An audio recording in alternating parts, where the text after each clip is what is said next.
রঙ্গনা ছবির শুটিং অর্ধেকের বেশি শেষ হয়েছে। দীর্ঘ বিরতির পর এই ছবি দিয়ে শাবনূর ক্যামেরার সামনে দাঁড়িয়েছেন। এর মধ্যে ৩ দফায় ছবিটির শুটিং করেছেন তিনি। গত মাসে ছবির শুটিং শেষ করে আবার সিডনিতে গেছেন শাবনূর। এর মধ্যে কে বা কারা গুজব রটিয়েছে শাবনূর সম্মানীর কারণে নতুন করে শিডিউল দিচ্ছেন না। বিষয়টি নিয়ে বিরক্ত পরিচালক বললেন, এটা পুরোপুরি অবান্তর কথা। আমরা শুটিংয়ের পরিকল্পনা যেভাবে করেছি সেভাবেই হবে। সামনে শাবনূর আপা দেশে আসবেন, তারপর আমরা শুটিং শুরু করব। শুটিং শুরুর আগে শোনা গিয়েছিল রঙ্গনা ছবিটি ঈদে মুক্তি দিতে চান পরিচালক, কিন্তু শুটিং শেষ না হওয়ার কারণে আপাতত তা সম্ভব হচ্ছে না।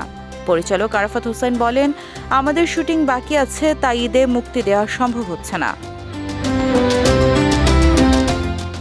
আরাফাত ফেসবুক পোস্টে শাবনূরের সঙ্গে দুটি স্থির চিত্র পোস্ট করে লিখেছেন, প্রথমেই ক্ষমা চেয়ে নিচ্ছি সবার কাছে। বিশেষ কিছু কারণে রঙ্গনা ঈদে রিলিজ দিতে পারছি না। সুপারস্টার শাবনূরকে যেহেতু 10 বছর পর সিনেমা পাড়ায় আবার এনেছি, বুঝতেই পারছেন দায়িত্বটা অনেক বড়। আমরা চাই সুন্দর একটা সিনেমা বানাতে, আমরা চাই আপনাদের মন জয় করতে। একমাত্র ওয়ালটন এসি দিচ্ছে 1 বছরের রিপ্লেসমেন্ট গ্যারান্টি এবং কম্প্রেসরের 10 বছরের গ্যারান্টি। আরাফাত হোসাইন সাংবাদিকদের উদ্দেশ্যে বলেন, রঙ্গনা আপনাদের কখনোই হতাশ করবে না। বরাবরের মতোই বিপক্ষ দল থেমে নেই। রঙ্গনা নিয়ে আজেবাজে মন্তব্য ছড়িয়ে দিচ্ছে সোশ্যাল মিডিয়ায়। সবার কাছে একটাই অনুরোধ, গুজবে কান দেবেন না।